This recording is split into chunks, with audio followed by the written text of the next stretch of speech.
성경 말씀 보시겠습니다. 오늘 은혜 받을 말씀은 신약 성경 누가복음 2장 1절 말씀부터 14절까지입니다.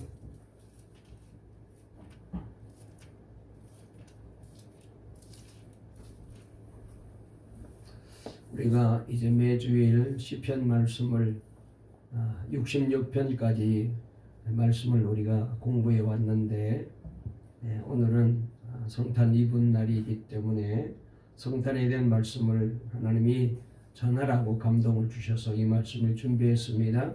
누가복음 2장 1절 말씀부터 14절까지입니다. 우리 말씀을 교독하도록 하겠습니다. 신약성경 89쪽에 있는 말씀인데요. 제가 먼저 1절 읽고 여러분들이 2절 읽고 차례로 말씀을 14절까지 읽겠습니다. 제가 먼저 1절 읽습니다. 그때 가이사 아구스도가 영을 내려 천하로 다 호적하라 하였으니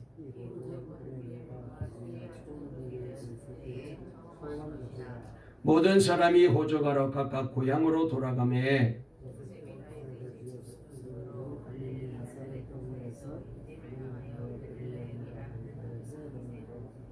그 약혼한 마리아와 함께 호적하러 올라가니 마리아가 이미 잉태하였더라.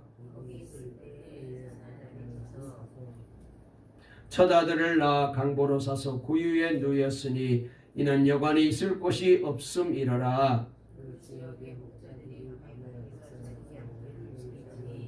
주의 사자가 곁에 서고 주의 영광이 그들을 두루 비치매 크게 무서워하는지라.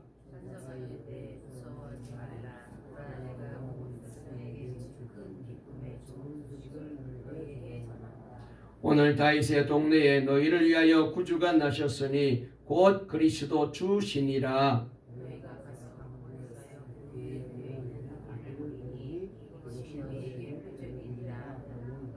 호련히 수많은 천군이 그 천사와 함께 하나님을 찬송하여 이르되 지극히 높은 곳에서는 하나님께 영광이요 땅에서는 하나님이 기뻐하시는 사람들 중에 평화로다 하니라. 아멘. 할렐루야. 오늘 성탄에 구주로 오실 주님을 맞이할 준비하시는 여러분들에게 성탄의 기쁨이 가득하시기를 주의 이름으로 축원합니다. 우리 앞뒤 옆에 있는 분과 한번 인사 나누실까요? 성탄의 주님을 꼭 만나게 되시기 바랍니다. 성탄의 기적이 일어나기 바랍니다. 주님이 우리와 함께 하십니다. 할렐루야. 오늘 멀리서 우리 경훈이와 또 신영이와 세론이까지 왔는데 너무 감사하고 축하드리고 한국 일정이 복된 일정이 꼭 되어지기를 바랍니다. 오늘 설교 제목 한번 따라해 보실까요? 누가 성탄을 기뻐할 수 있는가? 오늘 이 제목으로 말씀을 전할 때에 하나님께서 우리 모두에게 은혜 주실 줄 믿습니다. 여러분, 우리가 성탄절에 많이 사용하는 말이 바로 메리 크리스마스라는 말을 많이 쓰잖아요. 정말로 오늘은 메리 크리스마스하고 인사를 나눌 수 있는 즐거운 주일입니다. 오늘과 내일 이틀에 걸쳐서 예수님의 탄생을 축하하면서 서로 기뻐하고 위로하고 또 사랑을 나누는 아름다운 귀한 이 성탄의 시간들이 꼭 되어지길 바라며 또 이 모두가 하나님이 주신 은혜이기 때문에 우리 모두가 기쁘게 이 성탄절을 보내게 되었습니다. 여러분, 예수님이 탄생하셨다는 것은 엄밀히 말해서 하나님 자신이 사람으로 이 세상에 오셨다는 그런 얘기잖아요. 하나님이 탄생하신 날이라고 말할 수 있습니다. 예수님과 하나님은 원래 본체가 하나이기 때문에 한 분 하나님이시죠. 예수님이 세상에 오셨기에 탄생하셨다는 말로 우리가 표현하는 것뿐이고 사실은 하나님 자신이 이 세상에 사람의 몸을 입고 오신 날이 바로 성탄절입니다. 이처럼 사람이 되어 세상에 오신 하나님은 자기가 태어날 장소로 베들레헴 구석진 곳에 있는 마구간을 택하셨습니다. 오늘 읽은 본문 6절 7절을 보면은 거기 있을 때에 해산할 날이 쳐서 마다들을 낳아 강보로 싸서 구유에 누였으니 이는 여관에 있을 곳이 없음이러라 라고 말씀이 소개되고 있습니다. 호적아로 베들레헴 고향으로 돌아온 요셉과 마리아는 사람들이 호적아로 고향으로 많이 왔기 때문에 그래서 이 고향 마을이 북적북적하는데 그러다 보니까 방을 구할 길이 없습니다. 그래서 빈방이 있습니까? 빈방이 있습니까? 하고 이곳저곳 찾아다니면서 빈방을 애타게 찾았지만은 구할 길이 없었습니다. 아내의 배는 불렀고 이제 언제 해산할지 모르는 불안을 안고 있는 요셉은 얼마나 빈방이 있기를 원했겠습니까? 하지만 빈방이 없었어요. 그래도 찬이슬을 맞지 않기 위해서 찾아간 곳이 바로 마구간이었습니다. 갑자기 산기가 느껴지면서 애를 낳아야 되는 긴박한 순간이 되었습니다. 어떻게 하겠습니까? 짐승의 먹이를 담아주던 구유를 털어가지고 적당히 깨끗하게 한 다음 거기에다가 몸에 걸치고 이것저것 흰 헌천을 깔고 그 다음에 그 구유에다가 아기를 낳도록 했습니다.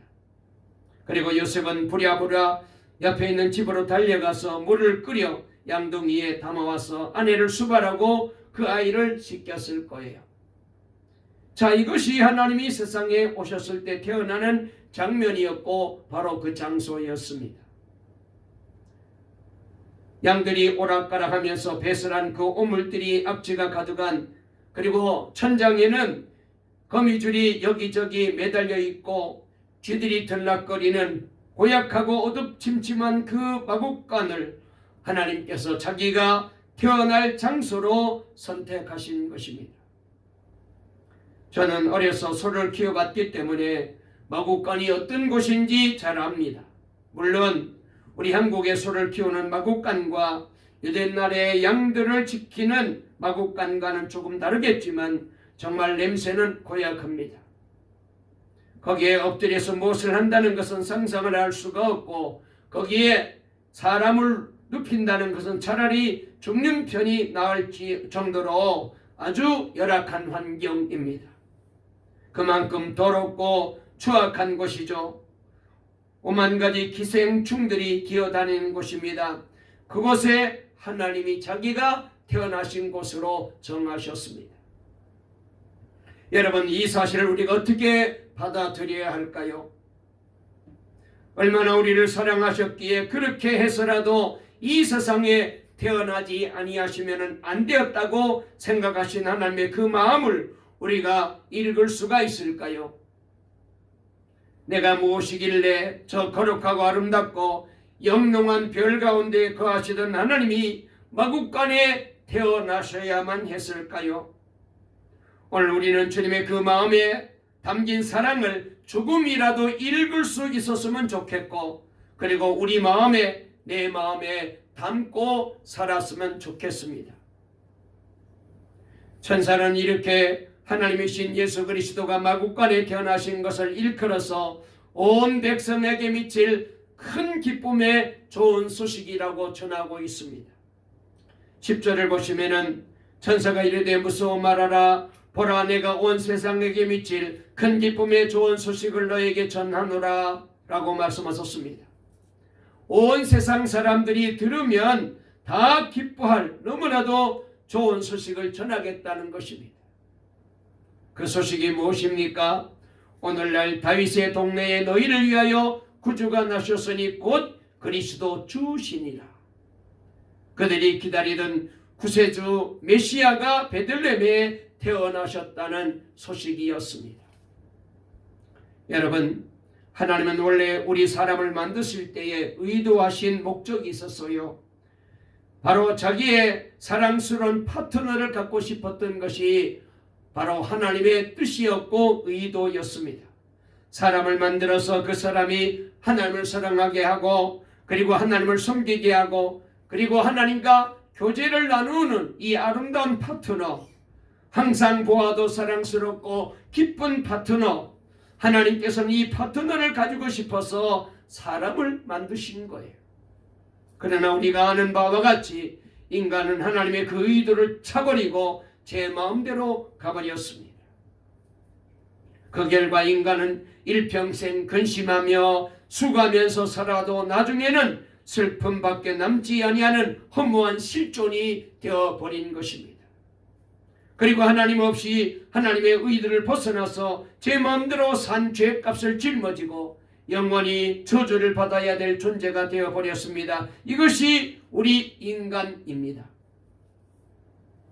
그럼에도 불구하고 하나님은 우리를 계속해서 사랑하셨습니다. 날마다 문 밖에 나와 기다리며 우리 인간들이 돌아오기를 기다리고 계신 사랑의 하나님이셨습니다. 그래서 그는 자기의 원래 의도대로 우리 인간을 회복시키기로 작정을 하셨습니다. 어떻게 하면 저것들이 나를 사랑할 수 있게 만들까? 어떻게 하면 저것들이 나를 섬기는 것을 가장 인생의 기쁨으로 여기고 그리고 살아갈 수 있게 만들까? 어떻게 하면 저것들이 나하고 교제를 나누는 것을 가장 귀한 행복으로 생각하고 거룩한 사람이 되도록 만들까? 하나님이 그렇게 생각하시고 그 원래의 의도대로 사람들을 바꾸어 거룩한 자로 만들기로 작정하셨습니다. 그러다 보니 자기가 세상으로 가야만 되었습니다. 저 높은 곳에 앉아가지고는 될 일이 아니었어요. 하나님께서 드디어 결단하셨습니다. 그래, 다른 방법이 없어. 내가 가야지. 그리고는 그 거룩한 보좌에서 일어나셨습니다. 그 아름다운 의를 다 벗어 던지고 친히 베들레헴 말구유로 내려오신 것입니다. 내려오셔도 누구나 다 가까이 접할 수 있는 종의 모습을 가지고 오시기로 작정하셨습니다. 그리고 우리가 흘리는 눈물 그도 흘려보기를 원하셨고, 우리가 고통하는 그 고통을 함께 나누기를 원했고, 우리가 무서워하고 두려워하는 것을 하나님께서 친히 알기를 원하셨습니다. 그래서 이 세상에 오신 것입니다. 드디어 그가 나중에 우리의 죄값을 지고 십자가에 죽으시고 부활하셨습니다. 드디어 우리를 구원하실 구원자가 세상에 임하신 것입니다. 우리를 죄와 사망에서 구원하신 하나님이 우리를 찾아오신 것입니다. 여러분, 우리에게는 이제 절망이 아닙니다. 희망입니다. 우리는 슬픔이 아닙니다. 기쁨입니다. 우리는 낙담이 아닙니다. 소망스러운 미래가 기다리고 있는 백성이 된 거예요. 날마다 하나님을 사랑할 수 있습니다. 날마다 하나님을 섬기고 하나님과 교제하는 것을 인생의 가장 큰 기쁨과 행복으로 느끼는 거룩한 거듭난 새로운 피조물이 될 수가 있습니다. 이와 같은 구원을 주신 이가 오셨으니 여러분 어찌 우리가 기뻐하지 아니할 수가 있겠습니까? 여러분, 이 구세주가 우리 곁에 오셨기 때문에 우리는 얼마나 기쁜지요. 그럼에도 불구하고 실제로 이 세상 사람들이 기뻐했습니까? 예수님이 이 세상에 오신 것을 놓고 기뻐 춤을 추며 그를 영접했습니까? 아닙니다. 기뻐하고 영접한 사람은 도대체 몇 명이나 되었습니까? 소수에 지나지 않았습니다. 그러면 누가 구원자로 오신 예수님을 기뻐하며 영접할 수 있겠습니까?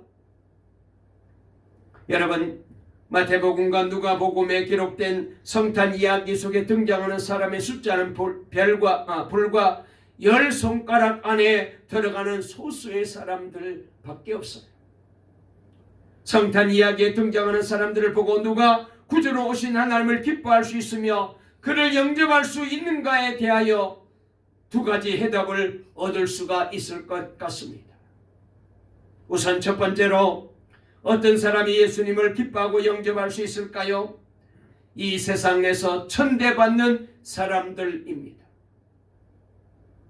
이 세상에서 무시당한 사람들입니다. 가난한 자, 짓밟힌 자, 실패한 자, 병든 자, 죄인으로 몰린 자, 이런 사람들이 예수님을 영접하고 그가 오심을 기뻐했습니다. 한번 보십시오. 예수님의 길을 예비하기 위해서 6개월 먼저 왔던 세례 요한의 아버지 어머니 사가랴와 엘리사벳은 어떤 사람이었습니까? 물론 제사장이긴 했지만 아주 평범한 무명의 제사장이었습니다. 그들은 평생 자식이 없어서 외롭게 살다가 이제는 죽을 날을 기다리는 노고를 이끌고 살아가는 그런 사람들이었어요. 세상적으로 보면은 자랑할 것이 하나도 없는 자들입니다. 다 옆으로 밀쳐놓을 수 있는 사람들입니다. 예수님을 이 세상에 오시도록 하는데 쓰임받은 요셉이라는 사람과 마리아라고 하는 처녀를 한번 생각해 볼까요? 그들은 10대 후반이거나 아니면 20대 초반의 아주 젊은 나이에 약혼한 사이였습니다. 평생 목공소를 경영하면서 살아야지 하는 평범한 생각을 가지고 살던 시골뜨기 청년들이었어요. 나사렛은 갈릴리의 63개 마을 가운데서도 그 이름이 끼지 못하는 아주 후진 촌 마을입니다. 따라서 별 일 없는 데서 태어나서 그저 한평생 살다가 가는 젊은이들이었습니다. 세상적으로 말하면 자랑할 것이, 내놓을 것이 하나도 없어요. 여러분, 예수님의 탄생 소리를 듣고 찾아온 목자들을 한번 생각해 볼까요? 그 당시에 목자의 직업을 가진 사람들은 가장 천민 중에 천민이었습니다. 남의 양떼들을 밤새 지켜주는 것을 업으로 삼는 사람들이죠. 제 이름 석자 하나 제대로 쓰지 못하는 무식한 사람들이요, 성전에 가서 예배 드릴 때에도 바깥 마당에서나 서성거리다가 돌아와야 되는 천한 사람들이었어요. 나중에 예수님의 탄생을 사람들 앞에 자랑하고 좋아했던 시몬이라고 하던 선지자와 안나라고 하는 선지자를 한번 보실까요? 그들은 다 초라한 사람들이요, 평생 외롭게 산 사람들입니다. 안나 같은 사람은 결혼하고 7년 만에 과부가 된 후에 84년 동안 아무 혈육 없이 그저 성전에서 날마다 심부림이나 해주고 기도나 하고 먹을 것 없으면 금식해야 되는 그런 가난하기 짝이 없는 여자였어요. 자, 이런 몇몇 사람들이 예수님이 세상에 오셨을 때에 환영하고 기뻐했다, 그 말이에요. 모두가 다 어떤 사람들입니까? 세상적으로 말하면 천대받는 사람들이요, 무시당하기 쉬운 사람들이요, 세상에 무슨 소망이나 자랑할 만한 것이 없는 사람들입니다. 이런 사람들이 예수님을 영접하고 기뻐했습니다. 여러분, 후에 예수님이 복음을 전하실 때 예수님을 따라다니던 사람들도 주로 어떤 사람들이었습니까? 그리고 복음이 전파되는 곳마다 시대를 초월해서 어느 곳에서나 이런 현상은 똑같이 일어나고 있었어요. 우리나라도 복음이 처음 들어왔을 때 제일 먼저 받아들인 사람들이 벼슬다른 사람들이었습니까? 갑부들이었습니까? 유교학자들이었습니까? 한두 명 있었을지 모르지만 대부분 그런 사람들이 아니었어. 세상적으로 기댈 언덕이 없다고 생각하고 그저 하루하루 살고 있던 처절한 사람들이 이 예수님을 받아들이고 예수님을 영접한 거예요. 여러분, 우리가 세상에서 성공하는 것도 아름다운 것입니다.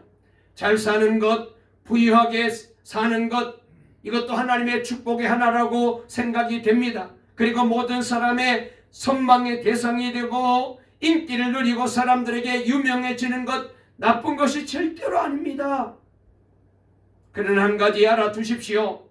사람이 되어서 세상에 오신 예수님을 참으로 기뻐하면서 내 마음의 구세주로 모시는 것, 이 복이 최고의 복이에요. 그런데 그 복도 내가 세상적인 것으로 가득 차면 받기가 불가능합니다. 내가 사는데 부족하지 않고 내가 다른 사람에 비해서 넉넉하고 풍족한데 아쉬움이 없는데 굳이 하나님을 찾을 필요도 예수님을 찾을 필요도 없는 거예요. 이렇게 세상 것으로 가득 차게 되면은 여러분, 예수님이 돈보다 재물보다 명예보다 귀해 보이지 않아요.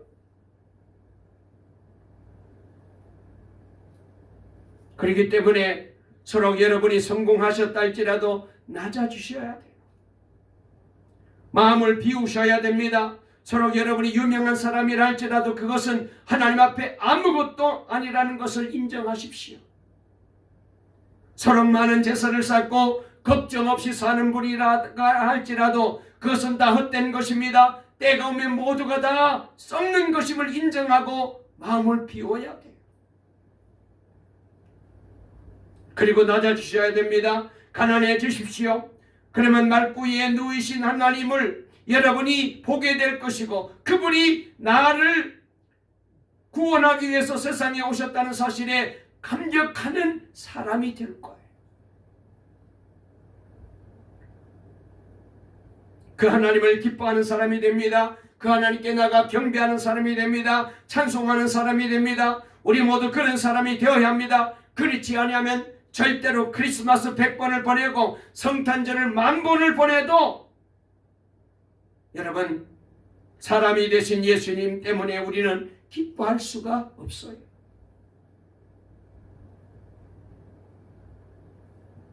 예수님이 오심을 기뻐할 수 있는 사람은 교회 안에보다는 교회 밖의 사람들이 더 많이 있습니다.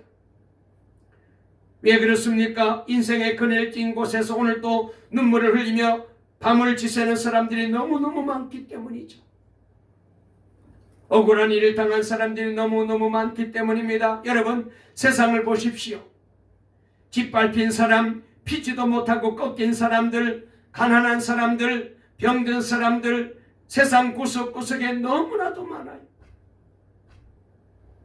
이 사람들을 위해 예수님이 찾아오셨는데 아직도 예수님이 오신 그 기쁜 소식을 듣지 못해 주님을 기쁨으로 영접하지 못하고 방치된 채 인생을 허덕이고 살아가고 있잖아요. 우리는 그들에게 이 기쁜 소식을 전해주어야 합니다.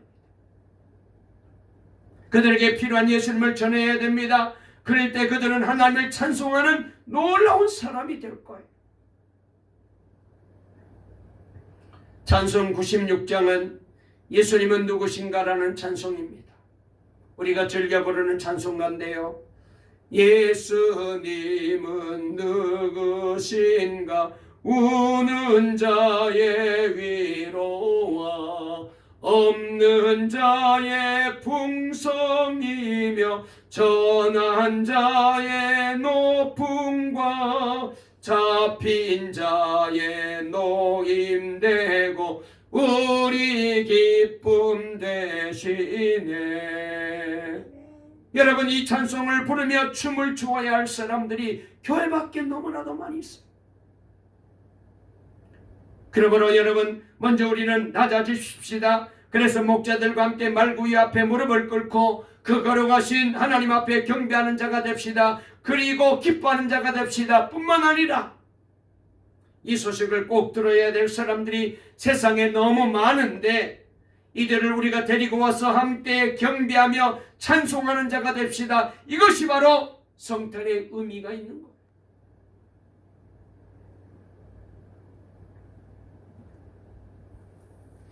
또 하나 누가 예수님을 진정 기뻐하고 찬양하며 영접할 수 있을까요?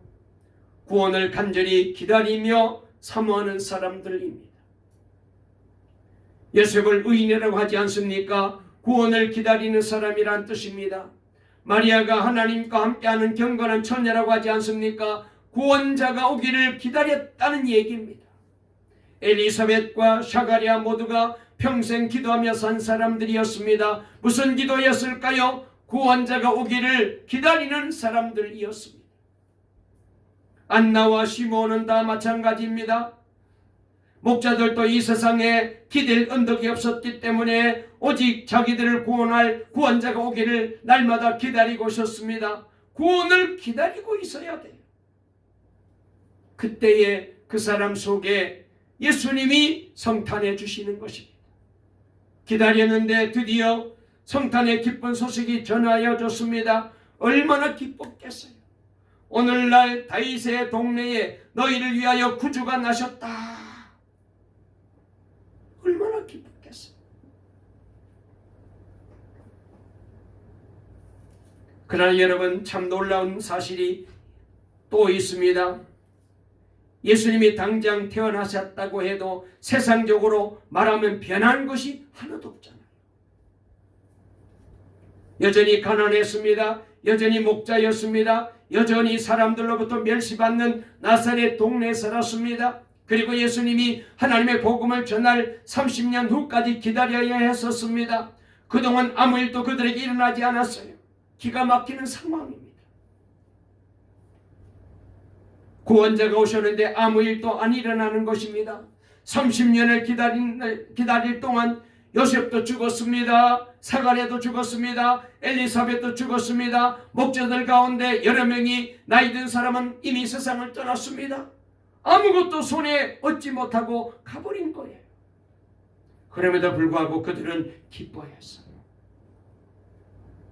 30년 후에 예수님이 드디어 회개하라 천국이 가까웠느니라고 복음을 전하기 시작했을 때 수많은 사람들이 예수님을 믿고 따라갔습니다. 그러나 여러분, 세상적으로 달라진 것이 하나도 없었어요. 그들이 갑자기 부자가 되었다는 기록이 없습니다. 그들이 갑자기 세도가 당당한 권세자가 되었다는 기록이 없어요. 귀족이 되었다는 기록도 없습니다. 건강하고 장수해서 예수 믿었더니 200살까지 살았다, 그런 기록도 성경에 없어요. 세상적으로 보면은 달라진 것이 하나도 없어요. 얻은 것도 없습니다. 여전히 가난합니다. 여전히 고통 가운데 있습니다. 여전히 병들과 씨름하다가 세상을 떠났습니다. 도대체 무엇입니까? 예수님이 십자가에 죽으시고 부활하시고 그리고 성령에 강림하시는 영광스러운 사건이 연속되는 그 당시에도 구원자가 오심을 기뻐하던 거룩한 백성들에게는 세상적으로 별다른 변화가 없었어요. 그럼에도 불구하고 그들은 기뻐했어요. 여러분, 왜 그랬을까요? 구원자가 오셨다는 그 사실 하나만으로도 그들은 만족할 수가 있었기 때문이에요. 그리고 이 구원자가 그들에게 베풀 그 마지막 천국의 영광을 그들은 내다보고 기뻐할 수 있었습니다. 그리고 그 아름다운 구원의 축복이 임하는 날을 날마다 기다리다가 그들은 갔습니다. 가난 속에서도 그 구원의 은혜를 베풀어 주신 주님을 찬송하고 기다리다가 주님께로 갔어요.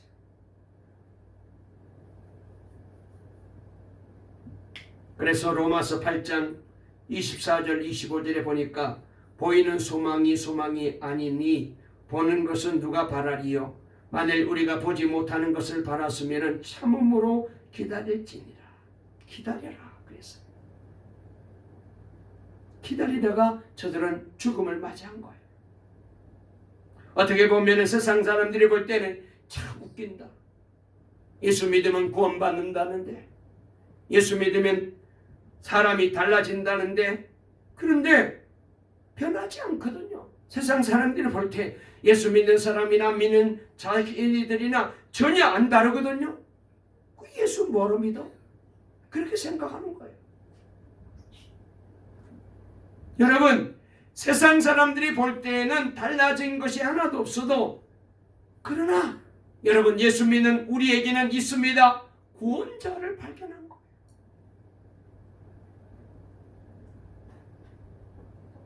그리고 그 구원자가 준비하신 하나님 나라를 바라보고 살다가 저들은 간 거예요.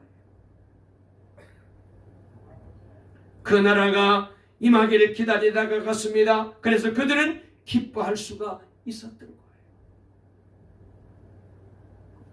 여러분, 우리 모두에게도 마찬가지입니다. 우리가 예수 믿었다고 해서 하루아침에 특별한 사람이 된 것 아니잖아요. 여러분 가운데 금방 응답받고 갑자기 가난한 자가 부자가 되었다는 사람 하나도 없잖아요. 우리들가 병으로 인해 씨름하고 어떤 때는 탄식하고 잠을 못 자는 고통을 겪지만 기도했다고 금방 나와서, 그래서 문둥이가 나은 것처럼 펄펄 뛰면서 그렇게 변화된 사람 한 사람도 없잖아요.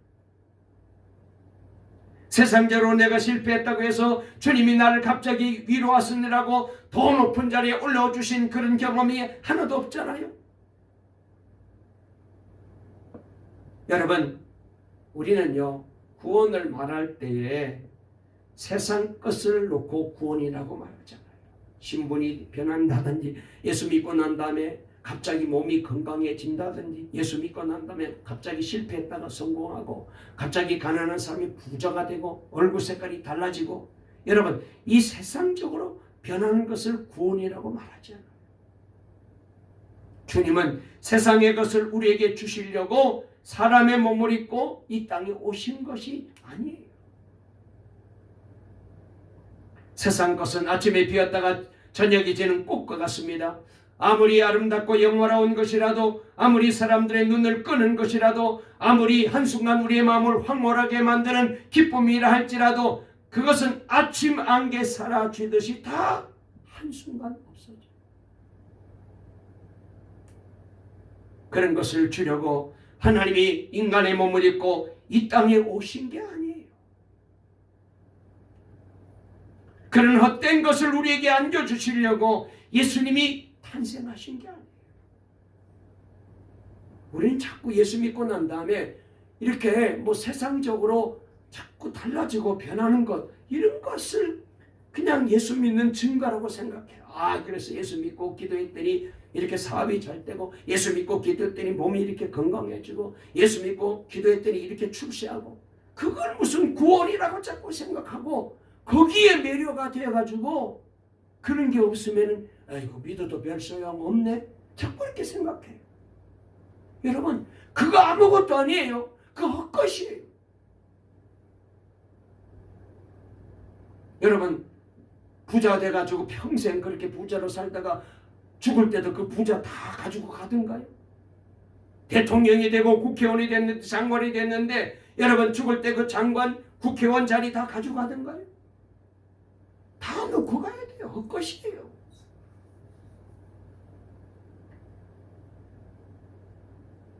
영원한 것, 없어지지 아니할 것, 하나님과 더불어 영원토록 누릴 그 영광을 우리에게 주시려고 하나님께서 사람의 몸을 입고 저와 여러분들에게 오신 줄을 믿으시기를 바랍니다.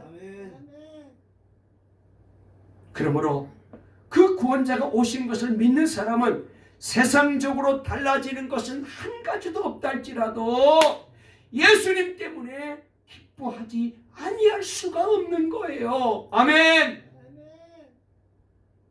그래서 기뻐하는 거예요.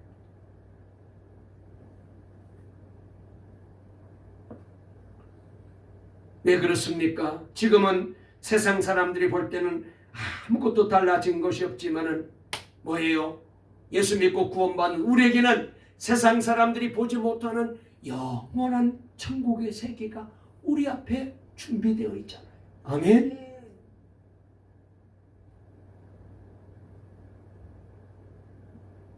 가장 최고의 행복은 앞에 있습니다. 우리는 그것을 바라보고 사는 자들이잖아요. 그러므로 기다리다가 우리는 주님 앞으로 가는 것입니다. 그래도 기뻐할 수밖에 없습니다. 예수님이 우리에게 그 구원을 주셨기 때문입니다. 예수님이 우리의 구원자가 되시기 때문입니다. 할렐루야. 그래서 바울처럼 우리는 이렇게 감격할 수 있어요. 디모데전서 1장 15절인데요. 미쁘다 모든 사람이 받을 만한 이 말이요, 그리스도 예수께서 죄인을 구원하시려고 세상에 임하셨다 하였도다. 그리스도 예수께서 나 같은 죄인 구원하려고 말구에 탄생하셨다 하였도다. 죄인 중에 내가 괴수라. 이런 말을 하는 바울을 한번 여러분 마음에 그려보시기 바랍니다. 흥분하고 감격해서 얼마나 기뻤던지 기쁨을 이기지 못하여서, 그래서 이런 고백을 하고 있잖아요. 우리 동강의 성도들에게도 바울이 기뻐했던 이 흥분된 기쁨이 이 성탄의 주님을 통하여 여러분들에게도, 저에게도, 우리 교회에도, 여러분의 인생과 삶 속에도 날마다 있어지기를 주님의 이름으로 축원합니다. 그 예수님을 위해 살다가 바울은 목이 잘렸습니다. 순교할 거예요. 그리고 세상을 떠났습니다. 세상 사람들이 볼 때는 실패자입니다. 천하의 가장 불쌍한 인생을 산 거예요. 그러나 그는 기뻐하면서 세상을 떠났습니다. 예수님이 세상에 오심으로 구원의 문이 열렸고, 그 예수님 때문에 내가 구원을 받았고, 그 예수님 때문에 내 앞에는 하늘의 영광이 기다리고 있는 것을 믿었기 때문에 죽는 것도 두려워하지 않은 거예요. 죽음도 기쁨으로 받아들인 거예요. 여러분, 우리가 아무리 건강해도 세상에 천년만년 못 살잖아요. 언젠가 내 인생도 끝나는 날이 있거든. 그때 여러분 어디로 가야 돼요? 근데 바울은 자기가 갈 곳을 본 거예요. 천국을 본 거예요. 누구 때문에? 예수님 때문에. 예수 믿었더니 이 천국이 자기 앞에 주어진 거예요. 얼마나 놀라운 구원을 받았던지. 그래서 기뻐서 흥분돼서 이렇게 외치고 있어요.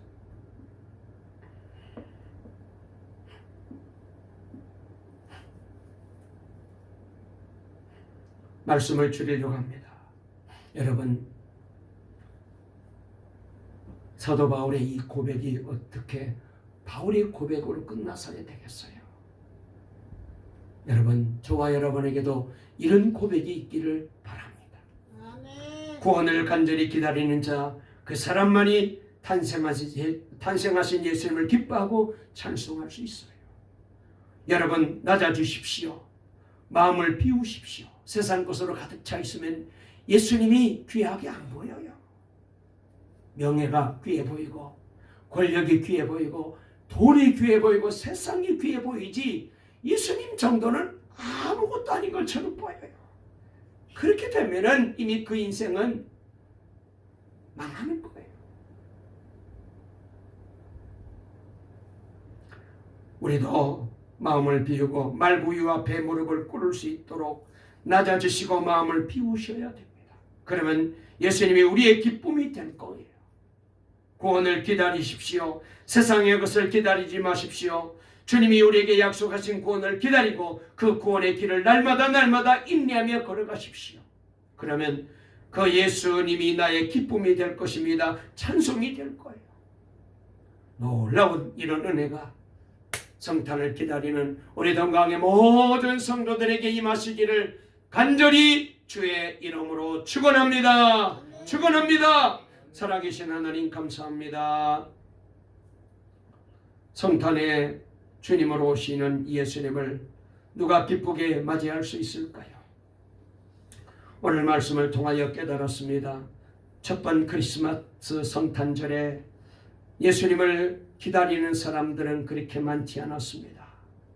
소수의 사람들만, 그것도 천하디 천한 사람들만 예수님을 기다렸습니다.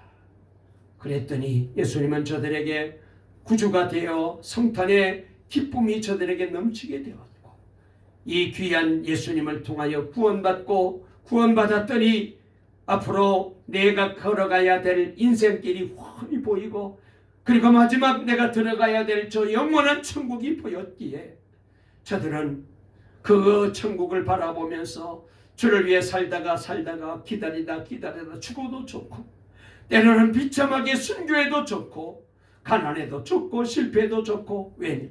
세상 것들은 다 없어지고 헛된 것인데, 그런 것 때문에 주님과는 바꿀 수가 없기에 주님 바라보고 살았습니다. 사랑하는 우리 동강의 성도님들도 이 믿음 가지고 성탄의 주님을 기다리게 도와주시고, 그리하여 우리도 구원의 기쁨을 발견하고 이 구원의 은혜를 나도 체험하고, 그리고 내가 걸어가야 될 인생길이 보이고 내가 들어갈 저 천국이 보여서 우리도 첫 번 성탄절날 기뻐했던 것처럼 우리 동강의 모든 성도님들 성탄의 구주로 오신 예수님을 기뻐하며 맞이하는 복된 성탄절 되게 해 주시옵소서. 예수님의 이름으로 기도 올리옵나이다. 아멘.